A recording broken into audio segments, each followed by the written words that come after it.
أعوذ بالله من الشيطان الرجيم. بسم الله الرحمن الرحيم. لم يكن الذين كفروا من أهل الكتاب والمشركين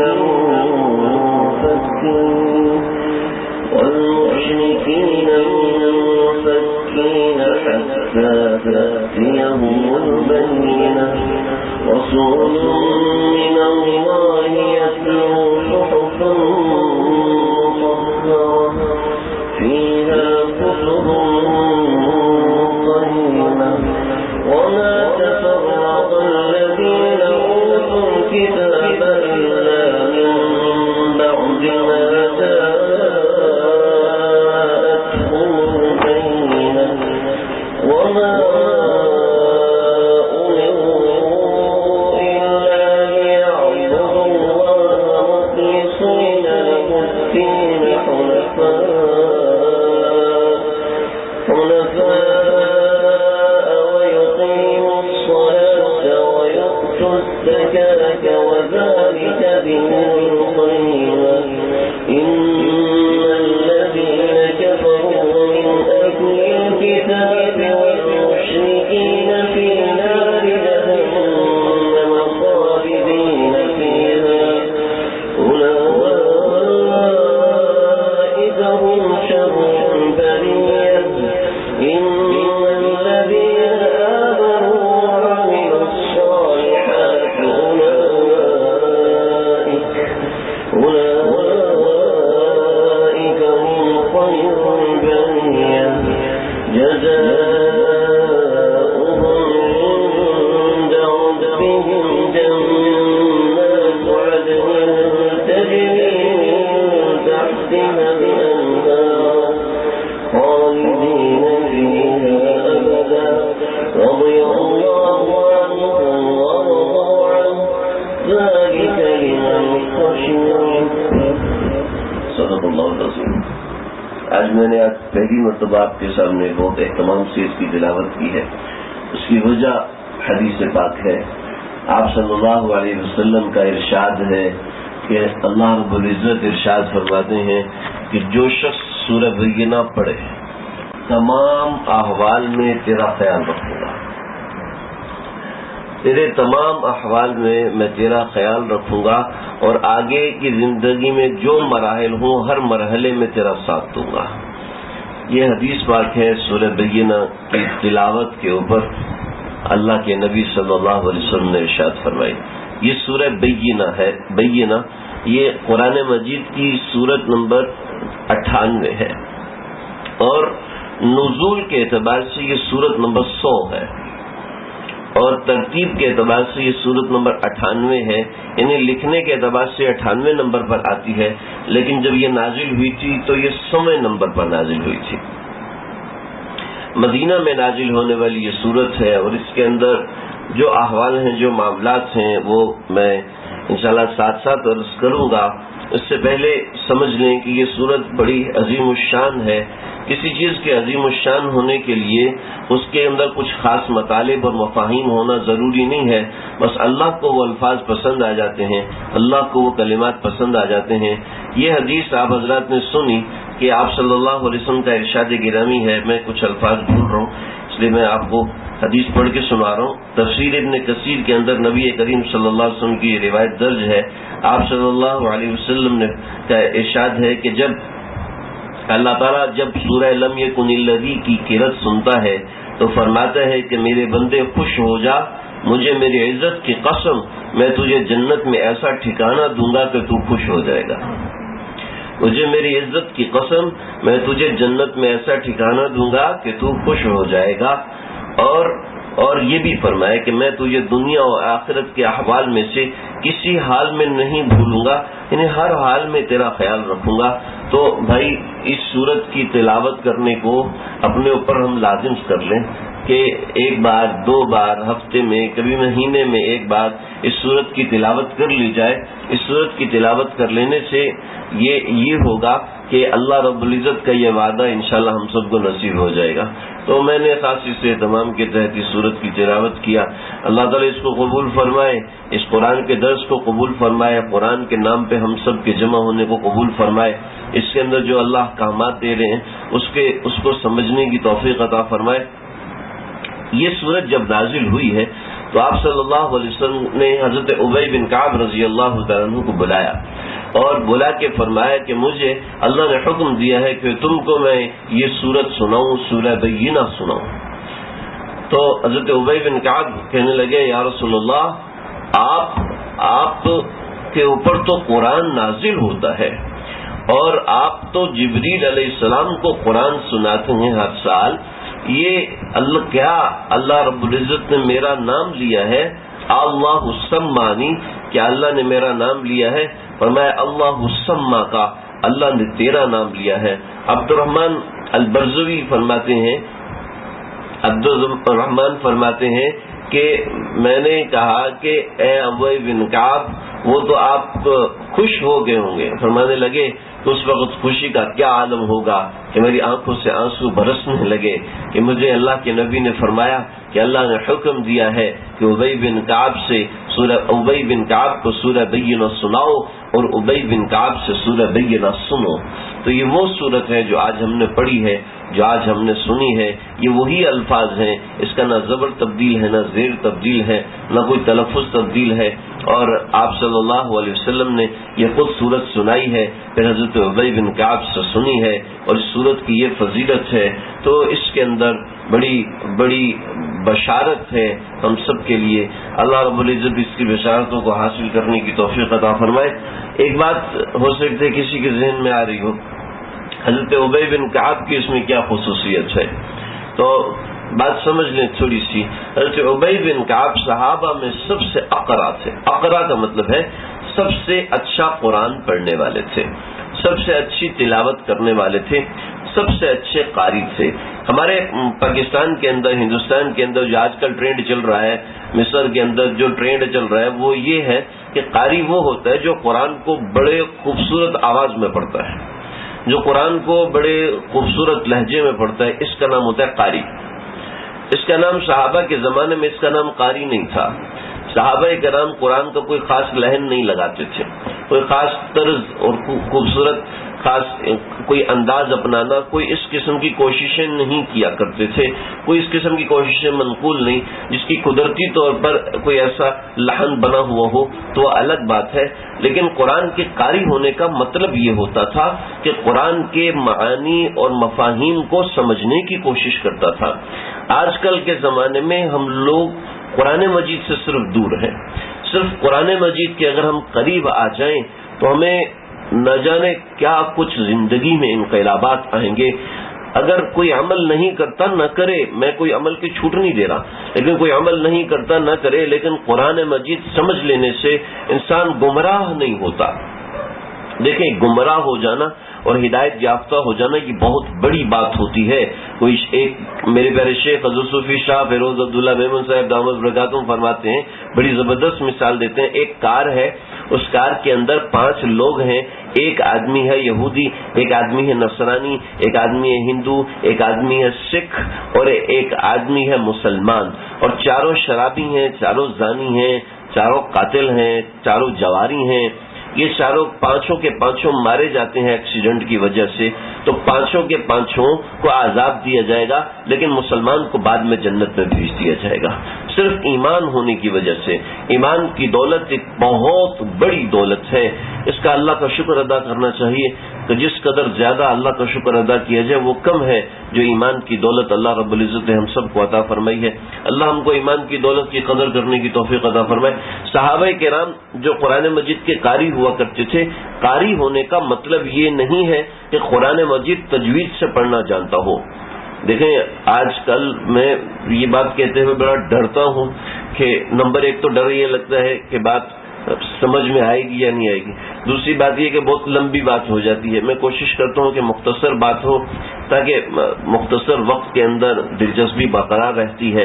وقت لمبا ہوتا ہے تو بعض لوگ نئے ایسے لوگ, پرانے لوگ تو بھلے سے ان کو 2 گھنٹے کھینچ لو, وہ عادی ہو چکے ہوتے ہیں بات لمبی بات سننے کے، جو لیکن خاص طور پر نئے حضرات آتے ہیں جو دین کی تڑپ لے کے آتے ہیں، خاص طور پر مشاہداتی طور پر آتے ہیں، چلو آج سن لیتے ہیں دین کی بات، دیکھتے ہیں کچھ دل میں فائدہ اترتا ہے یا نہیں اترتا، لیکن بعد میں ان کو کوئی پوچھنے والا نہیں ہوتا، بعد میں کاش کہ وہ اپنے آپ سے پوچھیں کہ یار کچھ فائدہ ہوا، کچھ دل میں ایمان میں تبدیلی محسوس ہوئی، تو یقیناً محسوس ہوتی ہے، لیکن بات یہ ہے کہ کسی کو کوئی پوچھنے والا ہو، کوئی آگے بڑھنے کا جذبہ رکھتا ہو، پھر اسی سے پوچھا جاتا ہے۔ اللہ تعالیٰ یہ جذبہ ہم سب کو نصیب فرمائے۔ تو بات طویل ہو جائے گی، لیکن میں بات عرض کرنا ضروری سمجھتا ہوں کہ بات ہماری سمجھ میں آ جائے کہ دین کی اصل بنیاد، دین کی شریعت کی اصل بنیاد جس سے سمجھ میں آ جاتی وہ کبھی گمراہ نہیں ہوتا۔ ہمارے استاد واقعہ سنایا کرتے تھے، کہنے لگے قاری صاحب جو ہے بچپن میں کلمہ پڑھاتے تھے نا، پہلا کلمہ طیب طیب میں نے پاک لا الہ الا اللہ، تو کلمہ پڑھاتے تھے بچوں کو، تو بچے پڑھتے تھے، اس کے بعد قاری صاحب مشق کرواتے تھے کلمے کی، پھر کہتے یہ کلمہ نہیں چھوڑنا، کوئی پیسہ دے کہتے نہیں چھوڑنا، کوئی کھانا دے، پھر بچے بولتے نہیں چھوڑنا، ایسے مختلف چیزیں دے کر کہتے تھے کوئی نوکری دے نہیں چھوڑنا، کوئی چھوکری دے کہتے نہیں چھوڑنا۔ تو ایک نوجوان امریکہ میں گیا اور وہاں جا کے اس نے بہت کوشش کیا نوکری ڈھونڈنے کی۔ عام طور پہ جو غیر ترقی یافتہ ممالک ہیں ان کو ترقی یافتہ ممالک دیکھنے کا بہت شوق ہوتا ہے، اور ان سے ویسے ہی بہت انسپائر ہوتے ہیں کہ یار کوئی بندہ وہاں سے ہماری دوست ہو جائے فلانا ڈھماکا، اور پھر مزہ آ جائے زندگی میں، ایسا رخ بن جائے۔ تو ایسے یہ کچھ احساس کمتری کا شکار ہونے کی وجہ سے ہوتا ہے، علم نہ ہونے کی وجہ سے ہوتا ہے۔ تو بہرحال وہ چلا گیا وہاں پر نوکری تلاش کرتا کرتا کرتا، ایک صاحب ملے اور اس صاحب نے کہا کہ میں تمہیں نوکری نہیں دے رہا، بلکہ تم مجھے بڑے ایماندار سمجھدار نظر آئے ہو، میں چاہتا ہوں میں تمہیں، میری صرف ایک بیٹی ہے، تو میں چاہتا ہوں کہ تمہیں بزنس اونر بنا دوں، تو تم یہیں کے ہو جاؤ، پکے ہو جاؤ، یہ اس طرح، تو کافی ساری چیزیں میں تمہیں دوں گا، یہ گھر کوٹھی بنگلہ۔ یہ تو ایک $200 کی نوکری نہیں مل رہی، اور دوسری طرف سب کچھ اس کا ہو رہا ہے۔ کہنے لگا مجھے کیا کرنا پڑے گا؟ کہا تمہیں صرف اپنا ایمان تبدیل کرنا پڑے گا، تمہیں صرف قادیانی ہونا پڑے گا بس، اور کچھ نہیں۔ کہنے لگا مجھے سوچنے کی مہلت دیں۔ میں سوچا تو میں تیار ہو گیا ذہنی طور پر کہ بعد میں چھپ کے اسلام قبول کر لوں گا اور ایسا ہو جائے گا۔ دولت انسان کو بہت دور تک لے چلی جاتی ہے۔ تو کہنے لگا پھر مجھے اچانک وہ قاری صاحب کا جملہ یاد آیا، کوئی نوکری دے نہیں چھوڑنا ہے، کوئی چھوکری دے گا تو نہیں چھوڑنا، جو کوئی پیسہ دے گا نہیں چھوڑنا، کہا یہ کلمہ نہیں چھوڑوں گا۔ تو چپ کر کے میں اپنے وطن واپس آ گیا، اپنے وطن میں واپس آ گیا۔ اللہ اکبر! تو ایمان بہت بڑی دولت ہے، یہ قرآن کی بدولت ہمارے پاس ایمان محفوظ ہے، قرآنی تعلیمات کی بدولت ہمارے پاس ایمان محفوظ ہے، ورنہ ہمارے اسکولوں کے اندر، ہمارے کالجوں کے اندر دین نہیں پڑھایا جاتا۔ اگر پڑھایا جاتا ہے تو چھٹے کلمے تک پڑھایا جاتا ہے، اس کے اوپر چند ایک دعائیں سکھا کے مطمئن کر دیا جاتا ہے کہ ہمارے بچوں کو دینیات بھی آتی ہے، چند صحابہ کا نام آتا ہے اور چند انبیاء کا نام آتا ہے، چند آیتوں کا ترجمہ و مفہوم سنا وہ ہوتا ہے، تو سمجھ لیتا ہے کہ جناب میں تو مضبوط ہو گیا وغیرہ وغیرہ۔ تھوڑے آگے آ جائیں، تھوڑا منتشر ہو کے بیٹھتے تو ایسے لگتا ہے دلچسپی نہیں ہے۔ اللہ آپ لوگوں کو جزائے خیر دے، آپ لوگ اتنے شوق سے قرآن سننے آتے ہیں، اللہ مجھے بھی اس قابل بنائے کہ کوئی ایسے جملے زبان سے نکل جائیں، کوئی ایسی بات دل سے نکل جائے جو دل پر اثر کر جائے، جس سے ہمارا ایمان محفوظ ہو جائے۔ ایمان بہت بڑی دولت ہے۔ آپ کو میں بتاؤں، یہ ہماری ایسی انویسٹمنٹ ہے جو کروڑوں اربوں خربوں پدموں برس تک چلے گی۔ یہ ایمان ایسی انویسٹمنٹ ہے۔ کافر کے پاس یہ انویسٹمنٹ نہیں ہے، وہ کروڑوں اربوں خربوں سالوں تک جہنم میں جلے گا، جہنم میں جلے گا۔ کس قدر خطرناک جہنم کے منازل ہے میں بتا چکا ہوں تفصیل کے ساتھ۔ اور مسلمان صرف ایمان کی وجہ سے خربوں برس پدموں برس وہ جنت میں جیے گا، جنت میں زندگی گزارے گا۔ اور یہ کروڑوں خربوں پدموں برس کی انویسٹمنٹ ہے، صرف 50 سال کی انویسٹمنٹ نہیں ہے۔ جو بڑا تاجر ہوتا ہے 100 برس کی انویسٹمنٹ کرتا ہے، 20 برس کی انویسٹمنٹ کرتا ہے، 20 برس کا پیسہ ڈالتا ہے، اور وہ اس کے بعد جناب وہ عیش و نشاط کی زندگی گزارنے کی کوشش کرتا ہے۔ تو یہ پیچھے محرک ہوتا ہے پیسہ۔ تو یہ ہمارے پاس بہت بڑی انویسٹمنٹ ہے، ہمارے پاس ایمان۔ اللہ ہمارے ایمان کی اور ایمان کی حفاظت کے لیے، تحفظ کے لیے، ایمان پر کبھی دل پہ زنگ لگ جاتا ہے، انسان دین سے دور ہوتا ہے، تو قرآن اس کے زنگ کو دھونے والا ہے، قرآن اس کی پاکیزگی کے لیے نازل ہوا ہے۔ تو یہ دیکھیں یہ صورت مجھے آپ کی برکت سے مجھے بات یاد آئی، پڑھی تو ہوئی تھی یہ بات، لیکن آج تک یہ بات مجھے یاد نہیں تھی۔ میں نے آپ حضرات کو سنانا تھا، تو اس کی برکت سے جب میں نے اس کو پڑھا تو میں اچھل پڑا کہ اتنی بڑی فضیلت کہ جو اس صورت کو پڑھ لے تو اللہ سن کے اتنا خوش ہوتے ہیں کہ میں تجھے خوش کر دوں گا، اللہ مجھے خوش کر دیں۔ بھائی بتاؤ میں نے جی تمہاری دعوت کرنی ہے، لیکن ایسی دعوت کرنے کے خوش کر دوں گا تمہیں، تو کیا کریں گے آپ؟ میں اکیلا نہیں ہوں گا، میں اکیلا نہیں، میرا نام ٹبر بھی آئے گا، میری پورے خاندان بھی آئے گا، میں اکیلا کھانے نہیں آؤں گا، بلکہ میرے دوست بھی آئیں گے، یہ بھی آئیں گے، یہ بھی آئیں گے، یہ بھی آئیں گے۔ لیکن کوئی آدمی آپ کو ولیمے پہ بلاتا ہے، جو آپ کا خاص دوست ہوتا ہے، اس کو کہے یار میرے ساتھ 3-4 دوستوں کو بھی بلانا تاکہ وہاں کچھ مزہ بھی آئے، ایسا ہوتا ہے نا؟ اسے ایک عام سی بات ہے، سب لوگ ایسے کرتے ہیں۔ تو جب اللہ رب العزت فرما رہے ہیں کہ یہ سورت پڑھا کرو، میں سن کے تم کو خوش کر دوں گا، جنت میں تم کو خوش کر دوں گا، تو کیسے خوش کریں گے؟ ایسے خوش کریں گے، ایسے خوش کریں گے، وہ اللہ جانتے ہیں کہ وہ کیسے کریں گے، تفصیلات حدیث میں درج نہیں ہے۔ پھر اس کے بعد کہ ہر حال میں تمہارا ساتھ دوں گا، قبر کے حال میں ساتھ دیں گے، برزخ کے حال میں ساتھ دیں گے، میدان حشر میں ساتھ دیں گے، اور جب سورج 1 میل کے فاصلے پر آیا ہوگا اور جب گناہوں کے سبب پسینے آ رہے ہوں گے، اس وقت اس سورت کے پڑھنے والے کو اللہ ساتھ دیں گے۔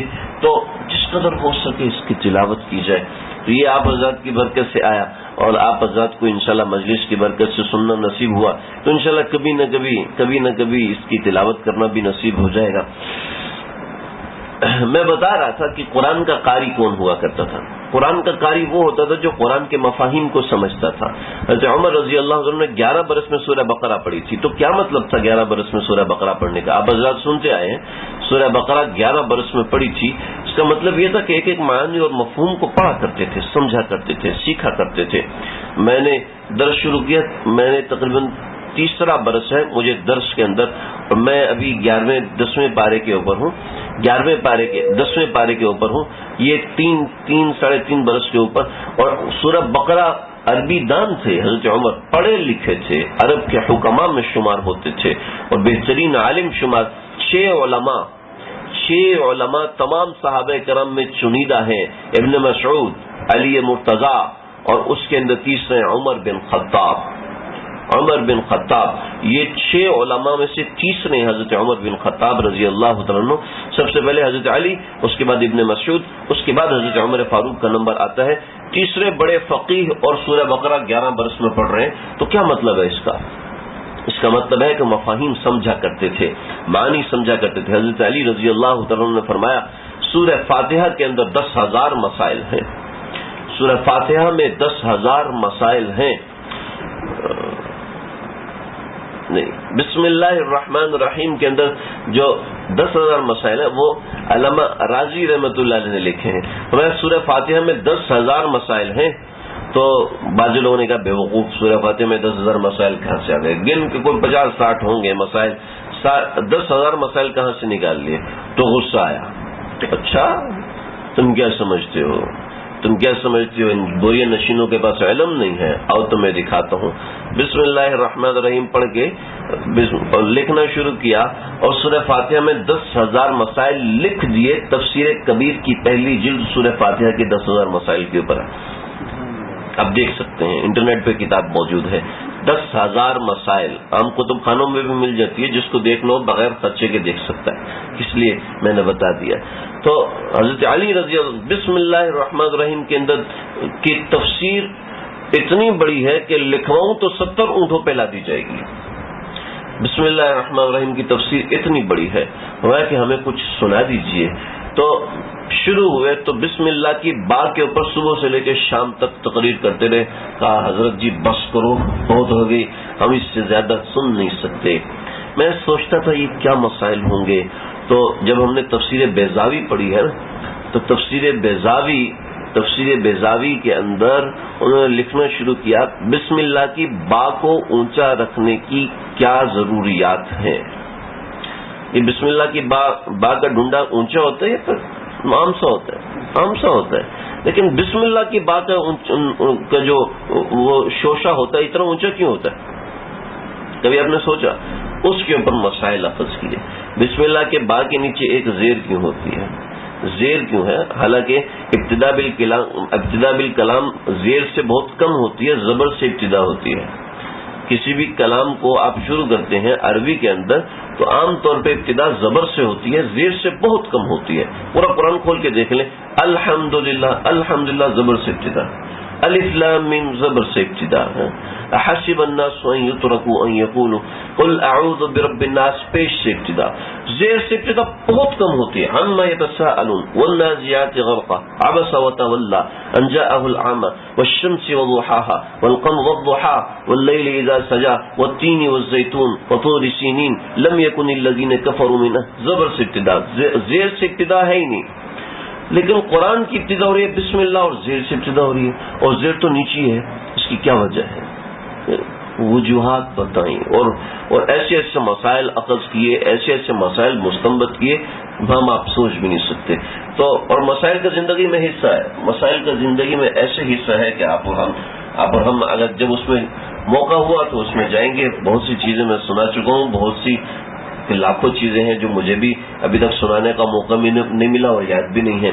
تو قرآن کی قرأت کا مطلب یہ تھا کہ قرآن کے مفاہیم کو سمجھتے تھے، اور سارے قرآن کے مفاہیم کا سمجھنا ضروری نہیں ہے. میں آج تین آیتیں بتاؤں گا، تو تین آیتیں اگر آپ کو سمجھ میں آ گئی تو اس میں سے کچھ مال تو ذہن میں رہے گا. یہ بھی قرآن کو سمجھنا ہے. اسی کو فرمایا خیرکم من تعلم القرآن وعلمہ، تم میں بہترین شخص وہ ہے جو قرآن سیکھے اور سکھائے. تو سیکھنے والا بھی بہترین ہے. اس وقت کائنات کے نبی کریم صلی اللہ علیہ وسلم کے فرمان علی شان کے مطابق، میری کوئی مولوی کی بات نہیں کر رہا، میں کسی صوفی اور ملا مسجد کے نمازی اور مصلی پہ بیٹھنے والے کی بات نہیں سنا رہا، آپ کو نبی کریم صلی اللہ علیہ وسلم کی بات سنا رہا ہوں. آپ نے فرمایا تم سب مسلمانوں میں اس وقت 100 ارب مسلمان ہیں، تم سب مسلمانوں میں بہترین شخص وہ ہے جو قرآن سیکھے اور جو قرآن سکھائے. جو قرآن سیکھے اور جو قرآن سکھائے. جو قرآن سیکھنے والے کا پہلا ذکر کیا. سیکھنے والے کا پہلا ذکر کیا کہ سیکھنے والا عام طور پر نیچے ہوتا ہے، سکھانے والے عام طور پر اوپر ہوتا ہے. بیٹھنے کے اعتبار سے اور مقام کے اعتبار سے اور جاہ کے اعتبار سے اوپر تک سارے لوگ دیکھ رہے ہوتے ہیں تو وہ سمجھ، تو اس کو ایک طرح سے لوگوں سے فیڈ بیک مل رہا ہوتا ہے. لیکن جو سیکھنے والا ہے اس کو کوئی فیڈ بیک، اس کا دل چاہے بھی اٹھ کے چلا جائے، اس کا دل چاہے آئے دل چاہے نہ آئے، اس کی مرضی ہوتی ہے. لیکن اس لیے سیکھنے والے کو پہلے بتایا تو اس کی فضیلت پہلی ہے کہ سیکھنے والا ہو. دیکھیں عمل کرنے کا ذکر نہیں آیا، تو قرآن سیکھنا کتنی بڑی دولت ہے. تو قاری اس کو کہا جاتا تھا جو قرآن سیکھا ہوا ہو، جو قرآن، اور ان سیکھے ہوئے میں سب سے اوپر حضرت ابی بن کعب رضی اللہ تعالیٰ عنہ تھے. حضرت ابی بن کعب رضی اللہ تعالیٰ کے قرآن سیکھنے اور سکھانے کے بہت سے واقعات ہیں. قرآن سیکھنا پڑھنے کے اعتبار سے بھی ہوتا تھا، فقاہت کے اعتبار سے بھی ہوتا تھا. نبی کریم صلی اللہ علیہ وسلم کا فرمان عالی شان ہے، آپ صلی اللہ علیہ وسلم نے فرمایا کہ اللہ نے مجھ پر قرآن ایک زبان میں نازل کیا تو میں نے اللہ سے عرض کیا کہ اے اللہ میری امت میں وسعت ہے، اے اللہ اس کو مزید کھول دیجئے. تو اللہ نے 2 الفاظ میں نازل کیا، پھر 3 الفاظ میں، پھر 4 میں، پھر 5 میں، پھر 6 میں، پھر 7 میں، پھر 7 قرأت میں اللہ نے قرآن کو نازل کیا. ایک روایت 10 قرأت تک کی ہے. یہ روایت تھوڑی اس طرح کی ہے، میں آپ کو کچھ تھوڑی سی وضاحت کر کے بتا دوں. قرآن مجید کو 10 قرأت سے پڑھنا جائز ہے. 10 قسم کی قرأت سے پڑھنا قرآن مجید کو جائز ہے. ہمارے ہاں صرف ایک قرأت پڑھی جاتی ہے. یہ قرأت ابو حفص امام عاصم رحمۃ اللہ علیہ کی قرأت ہے. ہمارے ہاں صرف اس قرأت کو پڑھا جاتا ہے. جیسے قل اعوذ برب الناس ملک الناس الہ الناس، یہ بھی ایک قرأت ہے. الحمدللہ رب العالمین الرحمن الرحیم مالک یوم الدین ایاک نعبد و ایاک نستعین اہدنا الصراط المستقیم صراط الذین انعمت علیہم غیر المغضوب علیہم ولا الضالین. یہ ایک قرأت ہے. ایسے ہی قرآن مجید کی یہ شاذ قرأت میں سے تو 10 قرأت قرآن مجید کی ہیں. 7 ان میں مشہور ہیں، 3 ان میں شاذ ہیں. شاذ کا مطلب ہے تھوڑی کم ہے، 7 جو ہیں متواتر ہیں، یعنی بالکل ٹھیک ہے، ایسی ہیں کہ آپ نماز میں پڑھ سکتے ہیں. ہمارے ہاں نماز میں اگر آپ نے پڑھنا شروع کیا تو پیچھے سے لقمے آنا شروع ہو جائیں گے، تو اس لیے نہیں پڑھتے. ہمارے جامعۃ الرشید کے اندر آج بھی فجر کی نماز میں عام طور پر دوسری قرأت ہوتی ہے. امام عاصم والی قرأت جو ہمارے سامنے امام عاصم کی قرأت ہے، یہ قرأت نہیں ہوتی. چنانچہ حضرت عثمان رضی اللہ عنہ نے جب صحیفہ بنایا تھا، صحیفہ مرتب کیا تھا، تو اس میں 7 قرأتیں شامل کی تھیں. حضرت ابی بن کعب اس کے امام تھے، قرآن مجید کی قرأت کے امام تھے، یعنی قرأت بڑی، ہر قرأت میں ماہر تھے. حضرت ابن مسعود کی اپنی الگ قرأت تھی، اپنی الگ قرأت حضرت ابن مسعود کی ہوا کرتی تھی. ابن مسعود کا نمبر دوسرے نمبر پر آتا ہے، سب سے اوپر حضرت ابی بن کعب رضی اللہ عنہ آتے ہیں. اور پھر اس طریقے سے آگے 7 قراء ہیں، امام نافع ہے، امام ورش ہے، اور 7 قراء ہیں جن کی شاطبیہ اور اس طرح کی دوسری کتابیں قرآن کی قرأت کے اوپر دلائل کے ساتھ آج بھی میسر ہیں. وَتَرَى النَّاسَ سُكَارَىٰ وَمَا هُمْ بِسُكَارَىٰ، اس کے وَتَرَى النَّاسَ سَكْرَىٰ وَمَا هُمْ بِسَكْرَىٰ وَلَٰكِنَّ عَذَابَ اللَّهِ شَدِيدٌ. ایسے وَغَلَّقَتِ الْأَبْوَابُ وَقَالَتْ هَيْتَ لَكَ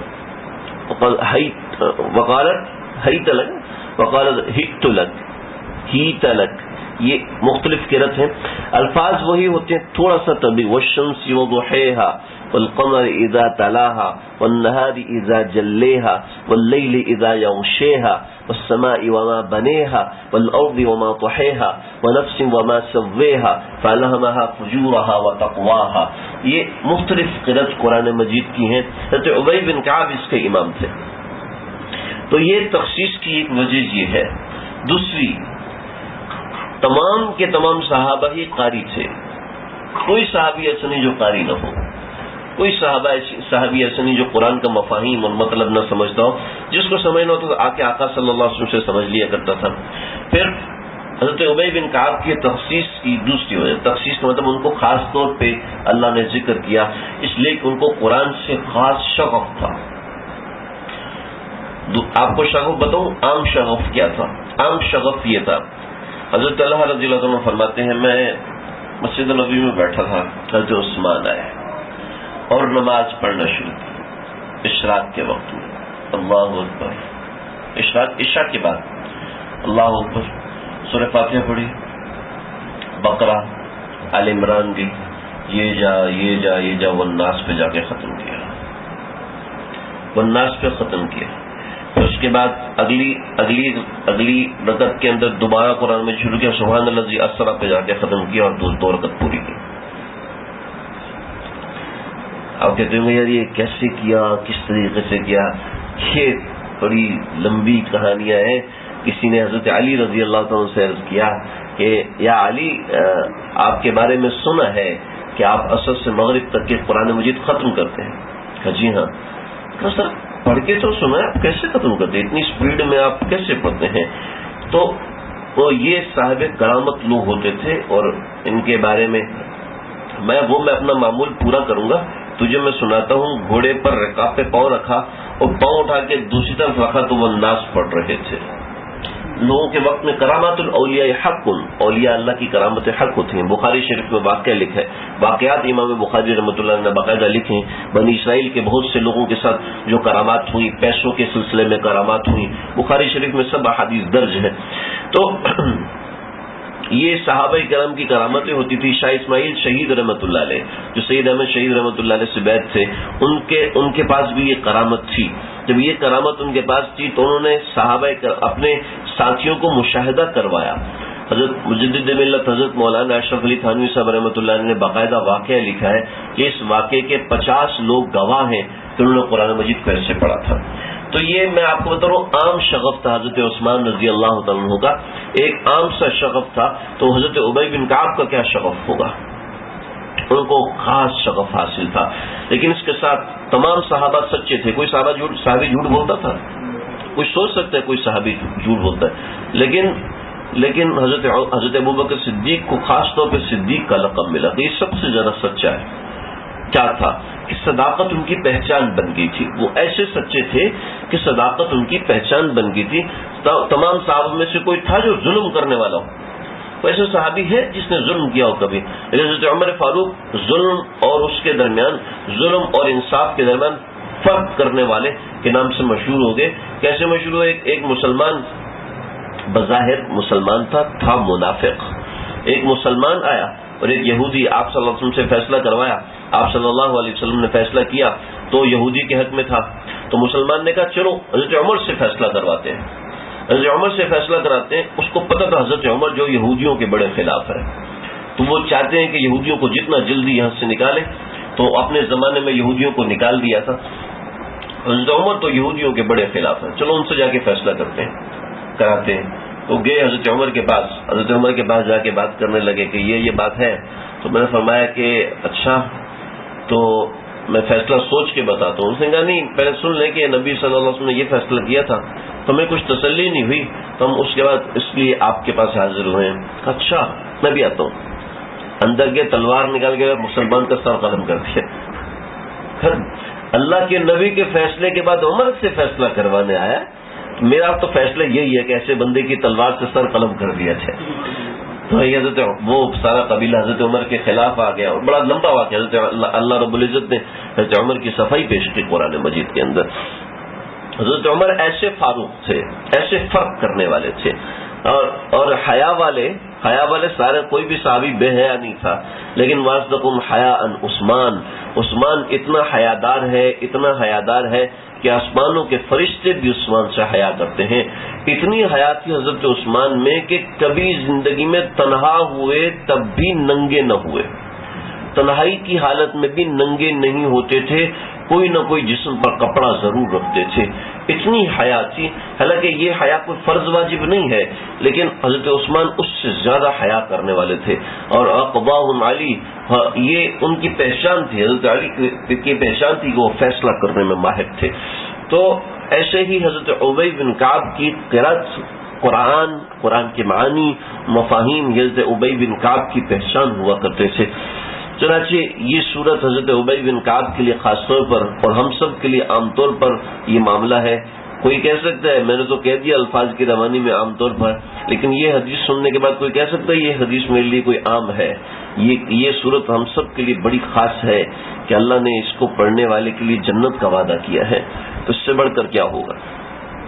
لم یکن الذین کفروا، اب اس صورت کی طرف آئیں، یہ تو کافی لمبا چلا گیا۔ لم یکن الذین کفروا من اہل الکتاب والمشرکین منفکین حتی تأتیہم البینہ۔ لم یکن الذین کفروا، جو لوگ کافر ہیں، من اہل الکتاب، اہل کتاب میں سے اور مشرکین میں سے، منفکین، یہ لوگ کبھی بھی باز آنے والے نہیں تھے۔ منفکین انفاق سے، انفاق کا مطلب الگ ہونا، نفق ینفق سے ہے، نفق انفاق کا مطلب ہے خرچ کرنا، انفاق سے نہیں۔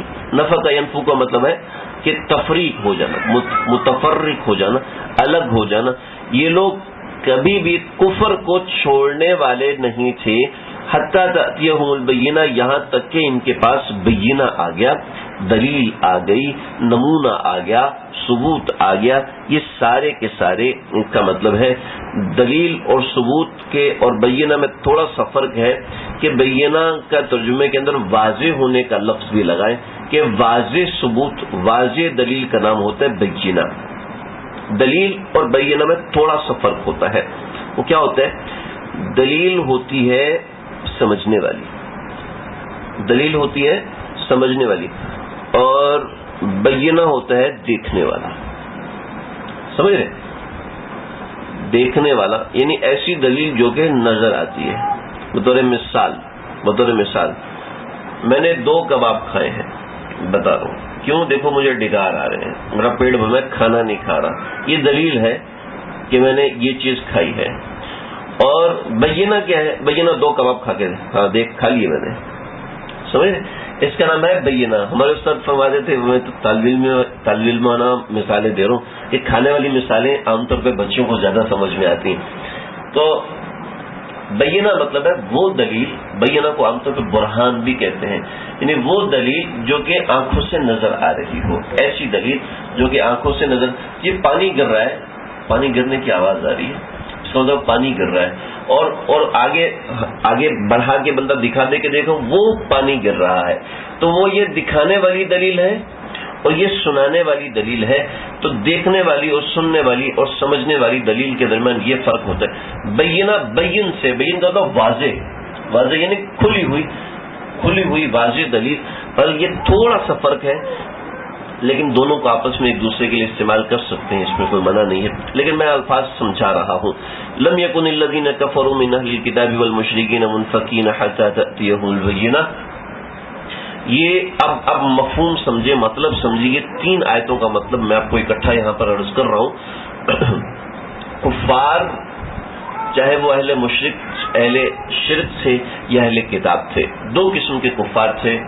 ایک شرک کرنے والے جن کے پاس کوئی ثبوت اور کوئی دلیل نہیں تھی، اور دوسرے وہ جو کہ اہل کتاب تھے۔ اہل کتاب وہ کفار تھے جن کے پاس تورات، زبور، انجیل میں سے کوئی کتاب تھی۔ ان کفار کا نام تھا اہل کتاب، جن کو آج کل یہودی یا عیسائی کہتے ہیں۔ ایک مسئلہ بھی سمجھ لیں، آج کل اہل کتاب حقیقت میں نہیں ملتے۔ جو صحیح اہل کتاب ہیں، صحیح اہل کتاب اس زمانے کے یہودی ہوا کرتے تھے، اور اس زمانے کے عیسائی صحیح اہل کتاب ہوا کرتے تھے۔ آگے آ جائیں، تھوڑا آگے آ جائیں۔ تو صحیح اہل کتاب اس زمانے میں ہوا کرتے تھے۔ آج کے زمانے میں اگر کوئی عیسائی، کوئی یہودی اپنی صحیح کتاب اور صحیح مذہب پر ہے تو ہم اس کو اہل کتاب کہیں گے، لیکن یہ بات اگر کی حد تک ہی محدود ہے، اگر سے یہ بات آگے نہیں بڑھ رہی، کیونکہ اہل کتاب کی جو عبادت گاہیں ہیں وہاں پر بھی بت پرستی ہو رہی ہوتی ہے، اور بتوں کو ہی بڑا سمجھا جا رہا ہوتا ہے۔ یہ میرا مشاہدہ نہیں ہے، میری معلومات ہیں، جن لوگوں نے بتایا ہے ان کی حد تک ہے۔ اگر کسی کا مشاہدہ اس کے برخلاف ہو تو بھئی اس کو اختلاف کی بالکل گنجائش ہے، لیکن شریعت کا مسئلہ آج تک جتنے مفتیان کرام سے سنا اور سمجھا، جتنے اساتذہ کرام سے سنا اور سمجھا، کہ آج کل جو اہل کتاب ہیں صحیح اہل کتاب نہیں ہے۔ لہذا یہ جو مسئلہ ہے کہ اہل کتاب سے نکاح کرنا جائز ہے مسلمان کا، اور آج کل ایک بڑی تعداد مسلمان نوجوانوں کی اہل کتاب عورتوں سے شادیاں کر رہی ہے، صرف اسی مسئلے کو دیکھ کر کہ اہل کتاب ہیں۔ آج کے زمانے میں اہل کتاب کا وجود نہیں ہے، ان کا ثبوت ہے کہ اہل کتاب سے نکاح جائز ہے، اہل کتاب یہ ہوتے ہیں، لیکن اہل کتاب کا وجود نہیں ہے کہ صحیح اصلی اہل کتاب کون ہے۔ آج کل کے عیسائی، آج کل کے یہودی اور آج کل کے بہت سے مسلمان بھی وہ عقائد و نظریات رکھتے ہیں جو دہریوں کے ہوتے ہیں، ایسے عقائد رکھتے ہیں کہ جن کا تعلق صرف دہریت سے ہوتا ہے، اسلام اور ایمان کسی چیز سے نہیں ہوتا۔ لیکن بہرحال یہ ایک الگ بحث ہے۔ یہاں پہ اہل کتاب کا ذکر بھی آیا، تو اہل کتاب جو ایسے اہل کتاب ہیں جو کہ اپنی کتاب کو نہیں مانتے، تو ایسے لوگوں کا شمار بھی اللہ نے یہاں پر کفر سے کیا ہے۔ لم یکن الذین کفروا من اہل الکتاب، وہ لوگ جنہوں نے کفر کیا، جو کہ کافر اہل کتاب میں سے ہیں یا مشرکین میں سے ہیں، وہ کبھی بھی اپنی غلطیوں کو نہ چھوڑتے حتی تأتیہم البینہ، جب تک ان کے پاس واضح دلیل نہ آ جاتی۔ واضح دلیل نہ آ جاتی یعنی اللہ کے نبی نہ آ جاتے یا قرآن نہ آ جاتا۔ واضح بینہ سے مراد دو چیزیں لی ہیں، مفسرین نے قرآن مجید کو لی ہے، مفسرین نے رسول اللہ صلی اللہ علیہ وسلم کو لیا ہے، کہ یہ 2 بینہ تھے۔ اور کیسے بینہ تھے؟ اللہ فرمائے واضح بینہ تھے۔ کیسے واضح بینہ تھے؟ قصی بن کلاب جمعے کے دن حرم کعبہ کے اندر لوگوں کو جمع کیا کرتا تھا، اور جمع کر کے لوگوں کو بتایا کرتا تھا، ہمارے سینہ در سینہ یہ روایات چلتی ہوئی آ رہی ہیں۔ سینہ در سینہ چلنے والی روایت آج کل نہیں ہے، آج شہری زندگی میں نہیں ہے، کیونکہ جو شخص ہوتا ہے نا، اس کا نہ رازدار اس کا بیٹا ہوتا ہے، نہ اس کی بیوی ہوتی ہے، اس کا رازدار کوئی فیس بک کا دوست ہوتا ہے یا پھر کوئی جگری یار ہوتا ہے۔ آج کل کوئی کسی پر اعتماد نہیں کرتا۔ جیسے پرانے زمانے کے حکما حاکم ہوتے تھے تو کسی پر اعتماد نہیں کرتے تھے، ان کے نسخے انہی کے ساتھ دفن ہو جاتے تھے کہ میرا نسخے پہ کوئی قبضہ نہ کر لے۔ تو پہلے زمانے میں سینہ در سینہ وصیتیں چلتی تھیں، روحانی سلسلوں کے اندر بھی سینہ در سینہ وصیتیں چلتی ہیں۔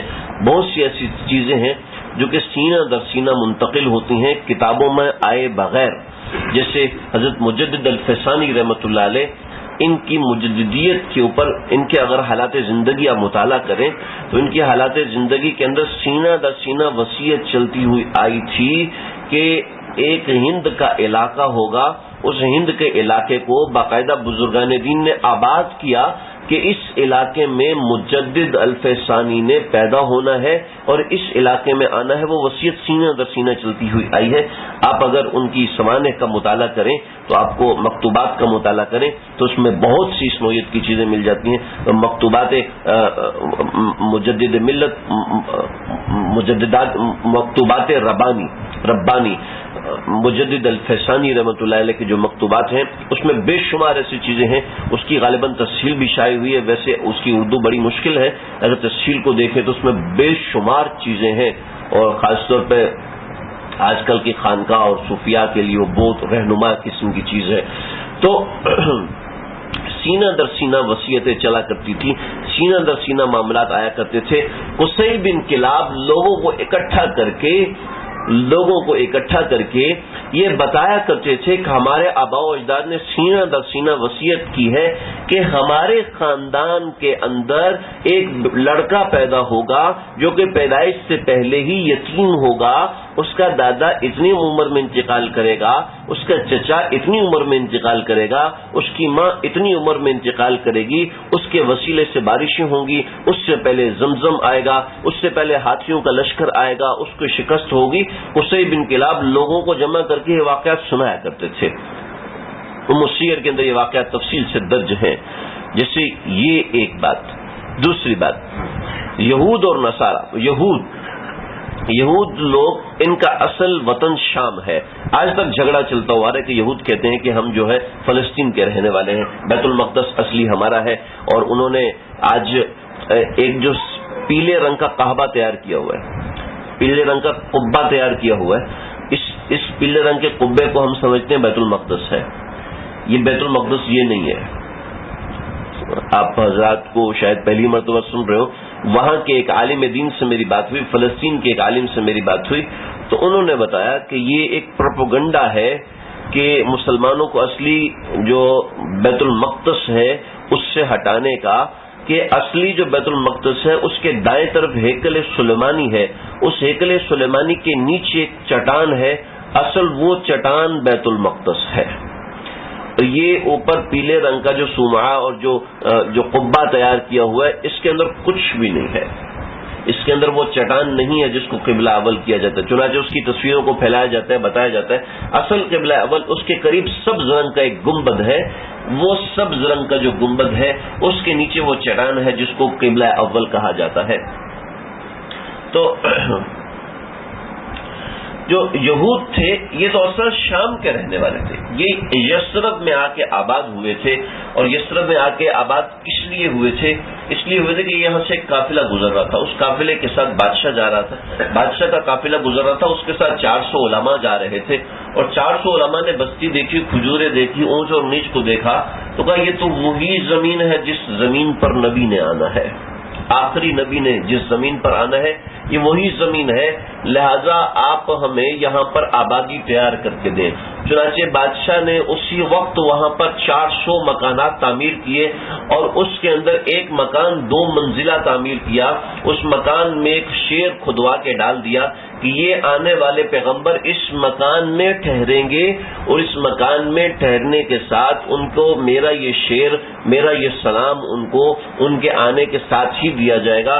چنانچہ اسی نسل سے چلے، اور یہ مکان چلتے چلتے حضرت ابو ایوب انصاری رضی اللہ عنہ کی ملکیت میں آیا، اور حضرت ابو ایوب انصاری اس مکان میں رہتے تھے، تو اللہ کی طرف سے قصوہ اونٹنی اس مکان کے سامنے آ کے بیٹھی، اس مکان کے اندر آپ صلی اللہ علیہ وسلم نے 2 مہینے تک قیام کیا۔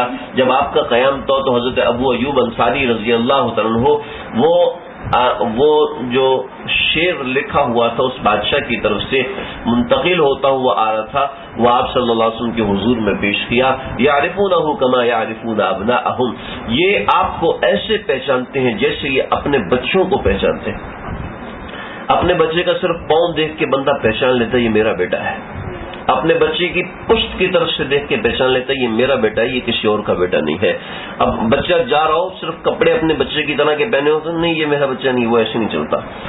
آدمی اپنے بچے کی چال کو دیکھ کے، اس کی آنکھوں کو دیکھ کے، اس کے کان کو دیکھ، اس کی انگلیوں کے پورے ہیں نا، انگلیوں کے پورے دیکھ کر بھی پہچان لیتا ہے یہ میرا بچہ ہے. اس کی لمس کو، اس کی خوشبو حالانکہ محسوس نہیں ہوتی لیکن اس کی خوشبو سے پہچان لیتا ہے یہ میرا بچہ ہے. بچہ خوشبو سے پہچان لیتا ہے یہ میری ماں ہے. یعرفونہ کما یعرفون ابناءہم.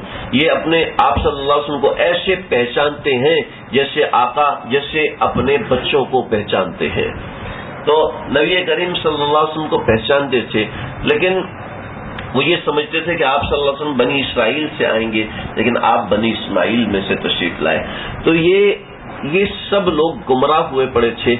آپ صلی اللہ علیہ وسلم کو دیکھ کر ان کو ہدایت ملی کہ ہاں واقعتاً یہ وہی نبی ہے جس کا ہم لوگ انتظار کر رہے تھے، واقعتاً یہ وہی کتاب ہے.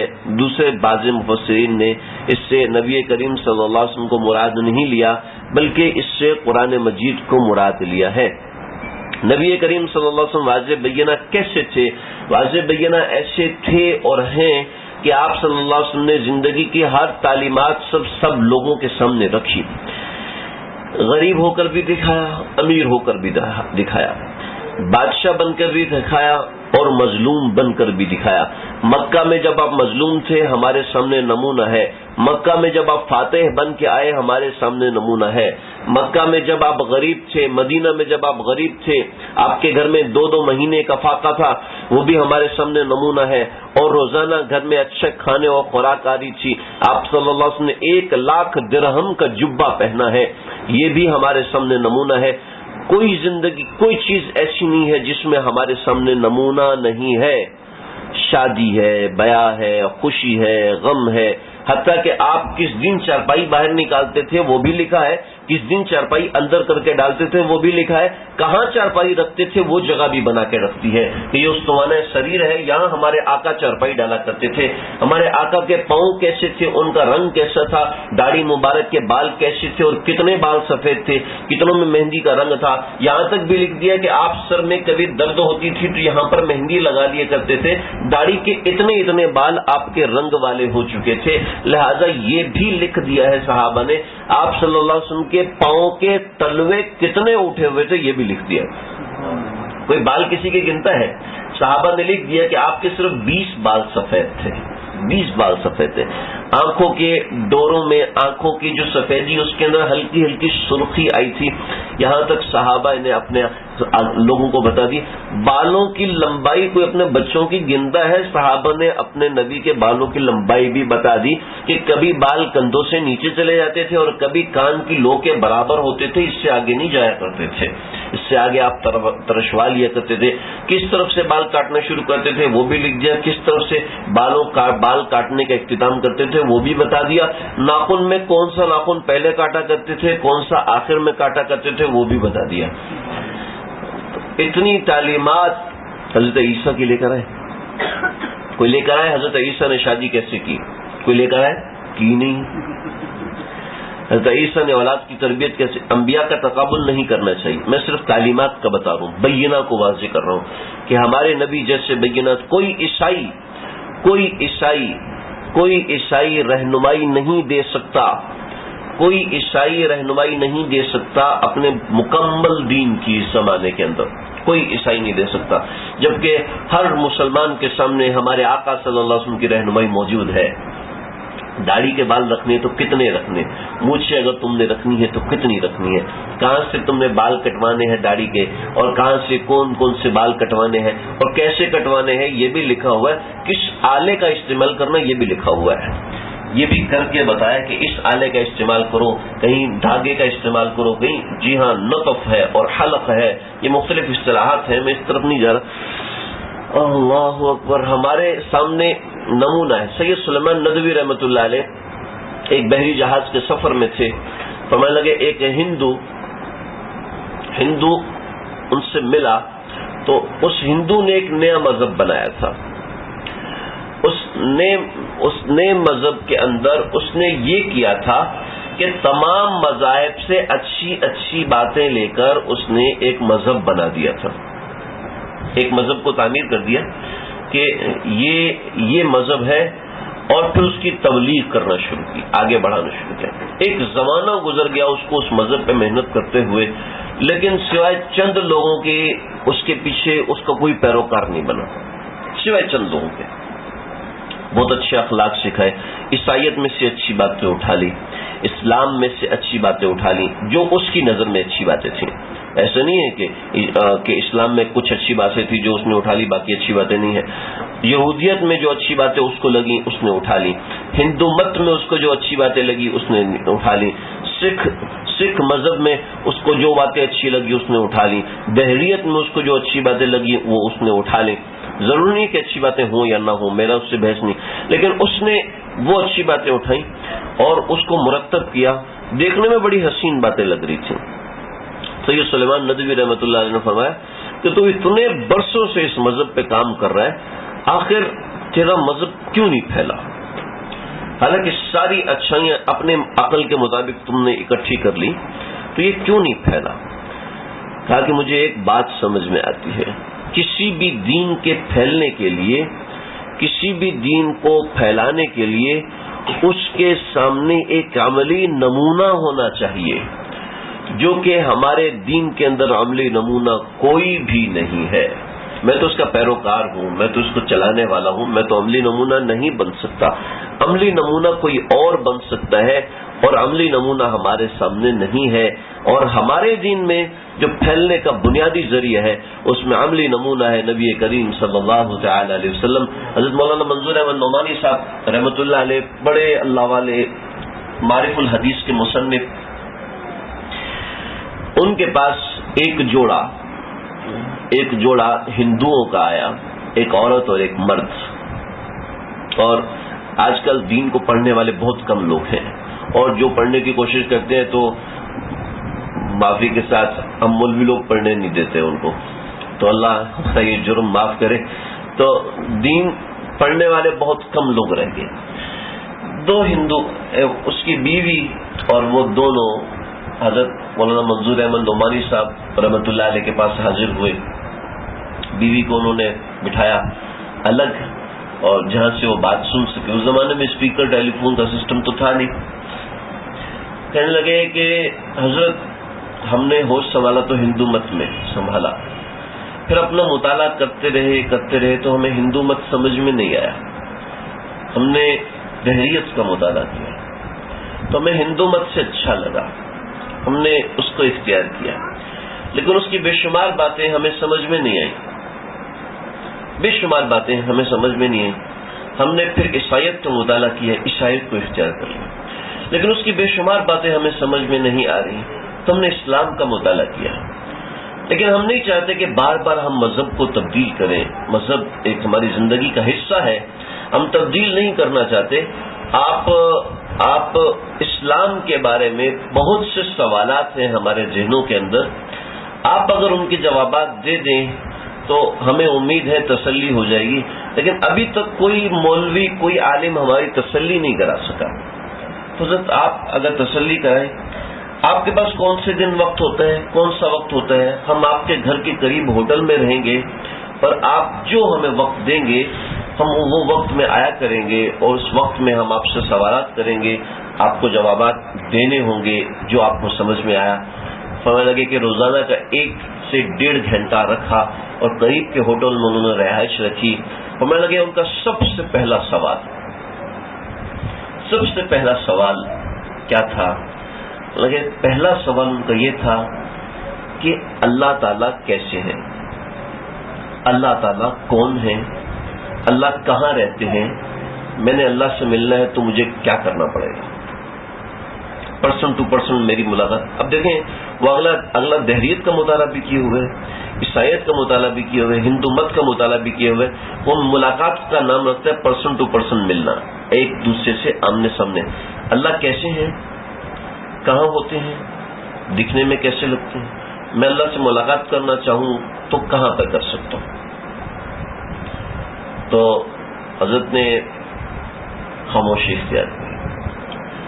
کچھ دیر بعد فرمانے لگے میں نے اللہ کو دیکھا نہیں، میں اللہ سے ملا ہوا نہیں ہوں، نہ مجھے کوئی خاص جگہ معلوم ہے جہاں اللہ رہتے ہوں.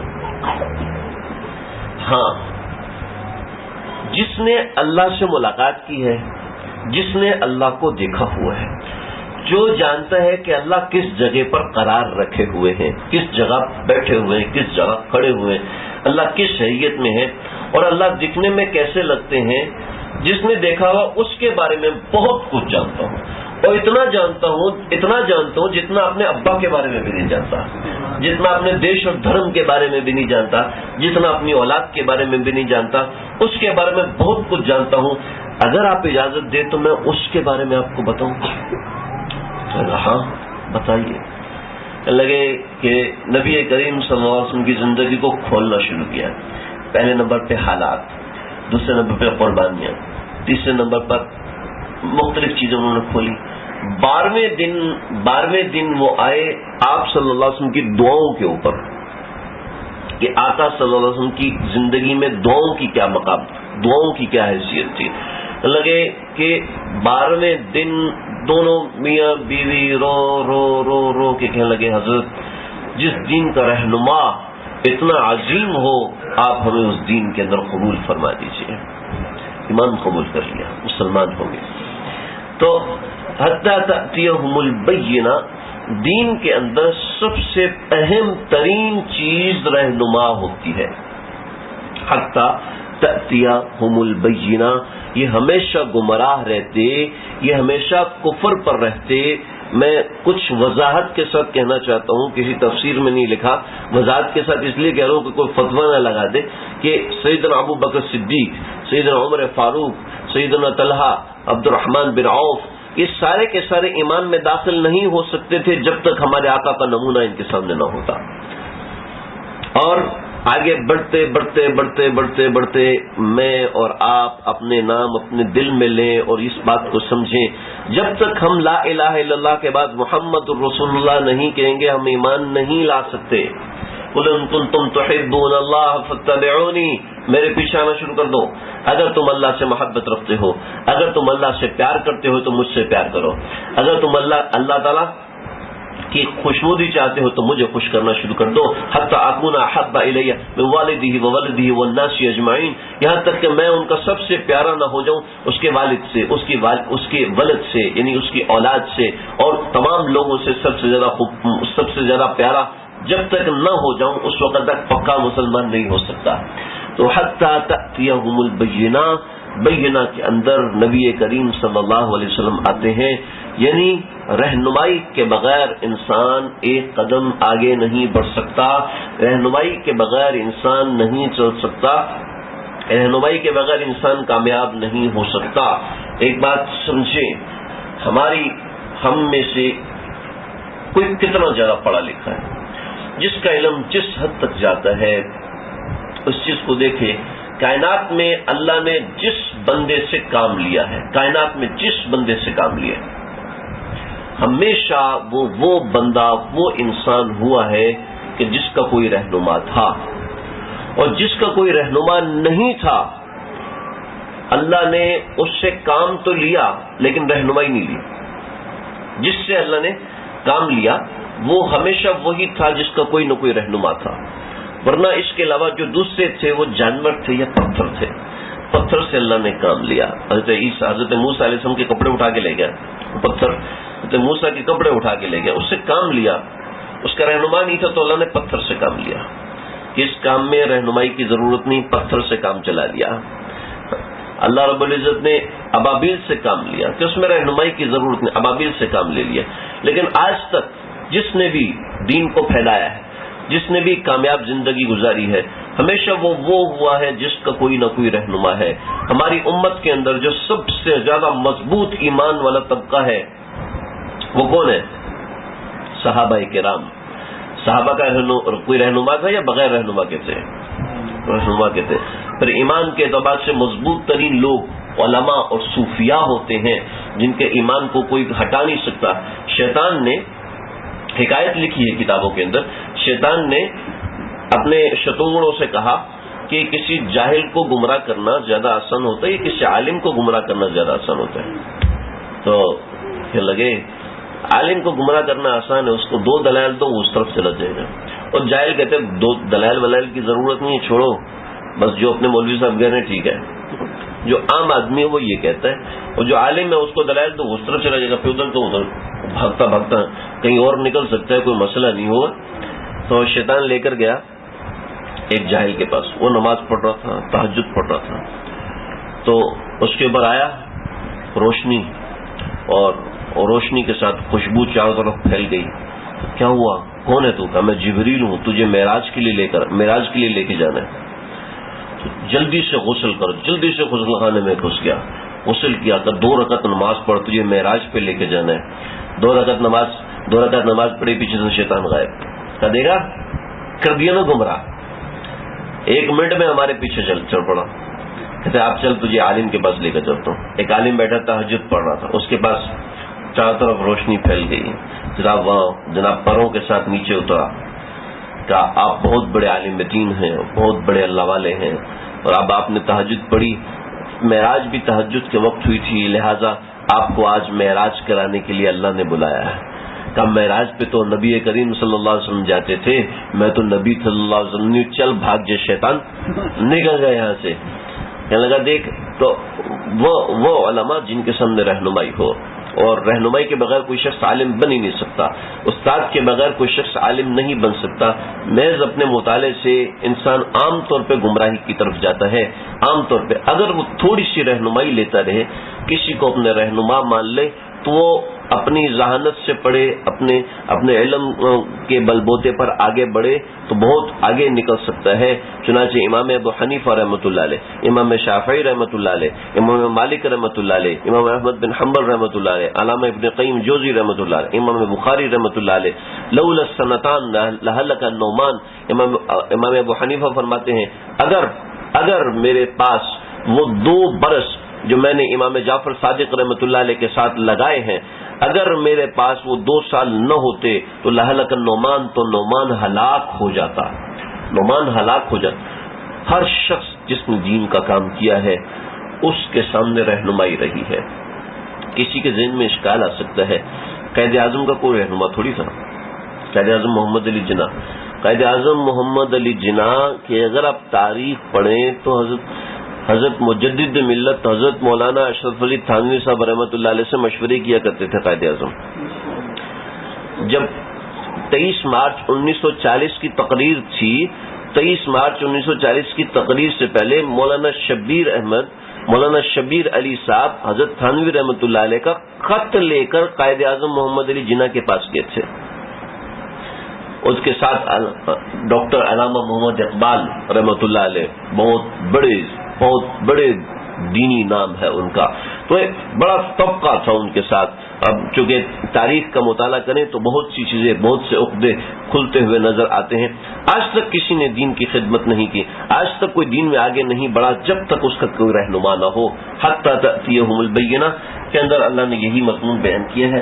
رسول من اللہ یتلو صحف مطہرہ میں اس کی تفسیر کی ہے کہ وہ رسول ہے جو کہ اللہ کی طرف سے ہے, جو کہ تلاوت کرتا ہے پاکیزہ صحیفوں کی, فیہا کتب قیمہ, اور اس کے اندر مضبوط باتیں لکھی ہیں. مضبوط باتیں یعنی کہ یہ 114 صورتیں, یہ اس کے اندر کتب قیمہ ہیں, انہیں قرآن مجید کے اندر ہیں. میں اس کے حوالے سے درس کروں گا. اللہ تعالیٰ سمجھنے کی, عمل کرنے کی توفیق عطا فرمائے.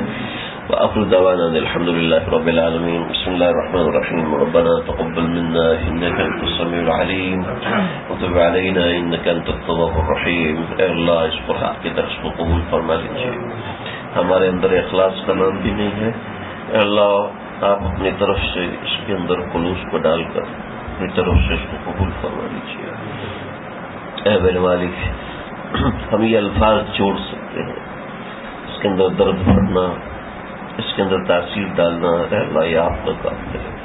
اے اللہ جہاں بھی یہ آواز سنی جائے, جہاں پر آپ کا نام سنا جائے, جہاں تک آپ کے نام کی آواز گونجے, اے اللہ ساری جگہ پر اپنی رحمت کو نازل فرما دیجیے, اپنے فضل کو نازل فرما دیجیے, اپنے خشیت کو نازل فرما دیجیے, اپنے قرب خاص کو نازل فرما دیجیے. قرب خاص تو مانگتے ہوئے شرم آتی ہے, اب آپ سے تعلق مانگتے ہوئے شرم آتی ہے کہ اتنے ناجار, اتنے گناہ کرنے کے بعد اے اللہ آپ کے دروازے پر آئے ہیں, لیکن آپ کے علاوہ تو کوئی در نہیں. آپ کے علاوہ کوئی دروازہ نہیں، آپ کے علاوہ کوئی سجدہ گاہ نہیں جس کو سجدہ کر سکے۔ اے اللہ ہماری بگڑی بنا دیجیے، اے اللہ ہمارے حالوں کو رحم فرمائیے، میرے جملہ اعمال کو اپنے رحمت سے، اپنی برکت سے قبول فرما لیجیے۔ اس کے اندر جو برائی ہے، جو ریاکاری کے شائبے ہیں، جو مخلوق میں نام پانے کے شائبے ہیں، جو جاہ اور عزت کا طلب کرنا ہے، اے اللہ اس کو مٹا دیجیے، ہمارے سینوں سے نکال دیجیے۔ اے اللہ ہمارے سینے کو اپنے نور سے بھر دیجیے، ہماری آنکھوں کو اپنے نور سے بھر دیجیے، ہمارے دل و دماغ کو اپنے نور سے بھر دیجیے، گناہوں کے تمام شائبوں کو نکال دیجیے۔ اے میرے مالک، اے میرے مولا، ہم سب کی بگڑی بنا دیجیے۔ اس قرآن کی برکت سے، اس قرآن کی محفل کی برکت سے ہمارے یہاں جمع ہونے کو، بیٹھنے کو قبول فرمائیے۔ جملہ مریضوں کو صحت کلی عطا فرمائیے، جو لوگ گھروں میں بیمار ہیں، ہسپتالوں میں بیمار ہیں، سب کو شفا کلی عطا فرمائیے۔ ہمارے واصف بھائی کی والدہ شدید ذلیل ہیں، اللہ ان کو صحت کلی عطا فرمائیے، عافیت کا معاملہ فرمائیے، اپنے فضل سے عافیت کا معاملہ فرمائیے، اپنے رحمت سے عافیت کا معاملہ فرمائیے، مرض گناہوں نشان تک مٹا دیجیے۔ اے میرے مالک، جو لوگ بیمار ہیں، اے اللہ کسی بھی پریشانی میں مبتلا ہیں، سب کی پریشانیوں کو دور فرمائیے، سب کی تکالیف کو دور فرمائیے، اپنے اس قرآن کی برکت سے دور فرمائیے۔ اللهم ربنا تقبل منا انك انت السميع العليم وتب علينا انك انت التواب الرحيم۔ اے اللہ وقت مختصر ہے، مانگنا نہیں آتا، جو نہیں مانگ سکے آپ بن مانگی عطا فرمائیے، جنہوں نے دعاؤں کا کہا، جو کہنا چاہتے تھے نہیں کہہ سکے، جو امید وابستہ رکھتے ہیں، جنہوں نے پیغام بھیجا نہیں ملا، سب کی بگڑی بنائیے، سب کی بگڑی بنائیے۔ ہمارے نعمان بھائی کے بیٹے عبداللہ کو صحت کلی عطا فرمائیے، صحت کاملہ عاجلہ مستمرہ عطا فرمائیے۔ میری والدہ محترمہ کو صحت عطا فرمائیے، والد صاحب کو صحت کلی عطا فرمائیے، شفاء دارین عطا فرمائیے، جسمانی روحانی امراض سے نجات عطا فرمائیے۔ ہم سب روحانی بیمار ہیں، اے اللہ ہمارے روحوں کو مجلہ اور مصفح فرما دیجیے، اپنے نام کی برکات عطا فرما دیجیے۔ اے اللہ اپنے آپ کے نام کی برکت تو اخلاص سے ملتی ہے، محنت سے ملتی ہے، کاوش اور کوشش سے ملتی ہے، نہ کاوش ہے نہ کوشش ہے، لیکن آپ فرماتے ہیں کہ لا یرد القضاء الا الدعاء، دعا تو تقدیر کو بدل دیتی ہے۔ ہماری تقدیر کی شقاوت کو، ہماری تقدیر کی عداوت کو اے اللہ محبت سے تبدیل فرما دیجیے، اللہ محبت سے تبدیل فرما دیجیے۔ اللهم ربنا تقبل منا انك انت السميع العليم وتب علينا انك انت التواب الرحيم، وصلى الله تعالى على خير خلقه محمد وآله وصحبه واصحابه اجمعين، ورحمة الله يا ارحم الراحمين۔